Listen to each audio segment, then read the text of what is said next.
इसे, ये इसी लायक है। अरे मारा गया रे। सरपंच जी, कालिया को चोरी करते हुए हम सब ने रंगे हाथ पकड़ा है। अब इसे गांव से बाहर निकाल देने में ही हम सबकी भलाई है।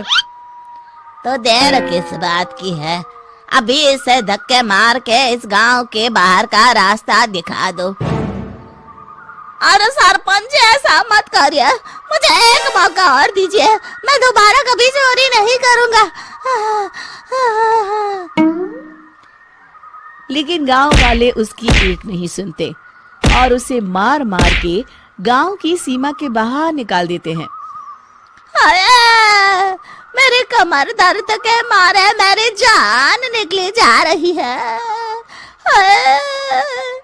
कमबख्तों ने जम के धुलाई की है मेरी। अरे भगवान करे इनके गांव में भूचाल आ जाए, धरती फट जाए और सब गांव वाले उसमें समा जाए। चलते चलते कालिया जंगल में पहुंच जाता है। उसे वहां एक प्रयोगशाला दिखाई देती है। अरे इस जंगल में ये अजीब सा दिखने वाला घर किसने बनाया है, चल कर देखना पड़ेगा। कालिया प्रयोगशाला के पास चला जाता है। दो वैज्ञानिक प्रयोगशाला में बातें कर रहे होते हैं। बधाई हो डॉक्टर चमन, आखिरकार हम दोनों ने मिलकर एक ऐसी घड़ी का आविष्कार कर लिया है जिसे पहनकर कोई भी इंसान गायब हो सकता है। हाँ हाँ, तुमने बिल्कुल सही कहा डॉक्टर जर्माटो। अब कल सुबह ही हम इस जंगल से निकल जाएंगे, लेकिन उससे पहले आज रात के खाने का बंदोबस्त करते हैं। हाँ हाँ, मुझे तो बड़ी जोरों से भूख लगी है, चलो चलते हैं। दोनों वैज्ञानिक वहां से चले जाते हैं। उनके जाते ही कालिया प्रयोगशाला में दाखिल होता है। अच्छा तो ये बात है। कालिया बड़े से कांच के अंदर रखी घड़ी को बाहर निकाल लेता है और अपनी कलाई पर बांध लेता है। फिर घड़ी में लगा बटन दबा देता है। कालिया को एक जोरदार झटका लगता है।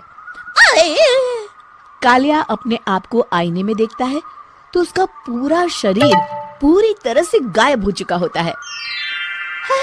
अब तो जो चाहे वो कर सकता हूँ। सबसे पहले मैं उन सभी को सबक सिखाऊंगा। गांव वालों, मैं आ रहा हूँ। कालिया गांव की ओर चल पड़ता है। थोड़ी देर के बाद दोनों वैज्ञानिक वहां आते हैं। अरे ये क्या, लगता है कोई हमारी घड़ी चुरा कर ले गया है। ये देखो पैरों के निशान। अब क्या होगा, अगर वो घड़ी किसी गलत हाथों में पड़ गई तो अनर्थ हो जाएगा। तुम चिंता मत करो, हमारी घड़ी में जो बैटरी लगी है ना, वो सिर्फ 24 घंटे चलेगी। उसके बाद वो घड़ी काम करना बंद कर देगी। उधर दूसरी तरफ गांव में सरपंच अपने घर में सो रहा होता है। तभी एक आहट से उसकी नींद खुल जाती है। अरे कौन है वहाँ? बड़े मजे से सो रहा है, आज मैं तुझे नहीं छोड़ूंगा। कालिया पास में पड़ा डंडा उठाकर सरपंच की पिटाई शुरू कर देता है। ये ले, ये ले, इसी लायक है, ले। अब मर गया। अरे ये क्या हो रहा है? अरे कोई बचाओ मुझे, मेरे घर में भूत आ गया है। सही कहा, मैं भूत ही तो हूँ, ये ले। अरे भूत जी, मैंने आपका क्या बिगाड़ा है, मुझे छोड़ दीजिए। आपको क्या चाहिए? तेरे घर में जितना भी पैसा है ना, मुझे ला कर दे दे, तब मैं तुझे छोड़ दूंगा और यहाँ से चला जाऊंगा। सरपंच अपनी तिजोरी से पैसे निकालकर एक बड़े कपड़े में बांधकर जमीन पर रख देता है और कालिया वो सारा पैसा लेकर वहां से चला जाता है। दूसरी तरफ जमींदार गांव के चौराहे पर खड़ा कुछ लोगों से बात कर रहा होता है। इस कमीने जमींदार ने भी मुझे बहुत पीटा था, इससे भी बदला लेना तो बनता है। हाँ?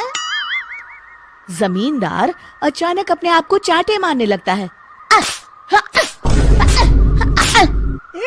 अरे भाई ये क्या हो रहा है? जमींदार साहब, अब ठीक तो है ना? अरे मुझे नहीं पता भाई।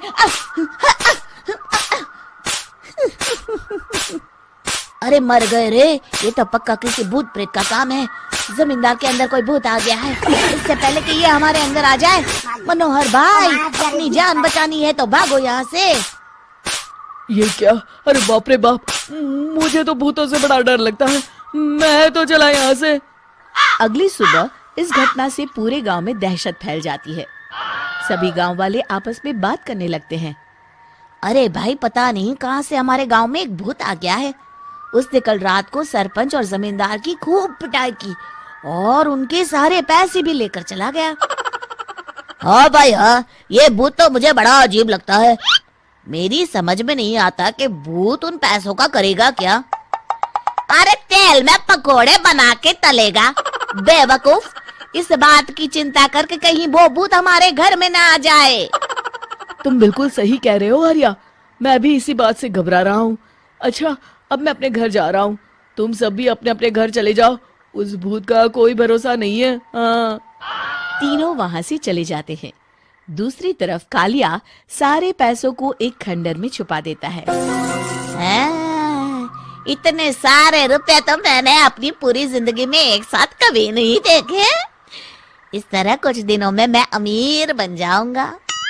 आज मैं उस मोटे बब्बन को अपना शिकार बनाऊंगा। सुना है दहेज में बहुत सारे पैसे और गहने मिले हैं उसे। रात होते ही कालिया बब्बन के घर में घुस जाता है। हाँ, मिल गई तिजोरी। अब जल्दी से इसे खोलकर सारे पैसे निकाल लेता हूँ। अरे खुल जा, खुल जा। खुल गई। कालिया पैसे थैले में भर ही रहा था कि तभी बब्बन उसके बगल में आकर खड़ा हो जाता है। भाई क्या कर रहा है? हाँ? अरे हट। अरे तेरी इतनी हिम्मत, मैं तेरे सामने खड़ा हूँ और तू फिर भी मेरी तिजोरी से पैसे चुरा रहा है। अरे मैं तो गायब हूँ, तू मुझे कैसे देख रहा है? कालिया अपनी घड़ी को देखता है। अरे इसे क्या हो गया है? हाय, लगता है बैटरी खत्म हो गई। अच्छा, तो आज मैं तेरी बैटरी अच्छे से चार्ज कर देता हूँ। अरे भाग्यवान, जरा मेरा डंडा तो लाना। ये मोटा मुझे नहीं छोड़ेगा। अरे भागो। कालिया भागकर घर के बाहर जाता है। बाहर सभी गांव वाले हाथ में डंडा लिए खड़े होते हैं। अच्छा, तो तू वो भूत है? मुझे माफ कर दीजिए सरपंच जी, मैं आपके और जमींदार जी के सारे पैसे लौटा दूंगा और आज ही हमेशा के लिए ये गांव छोड़कर चला जाऊंगा।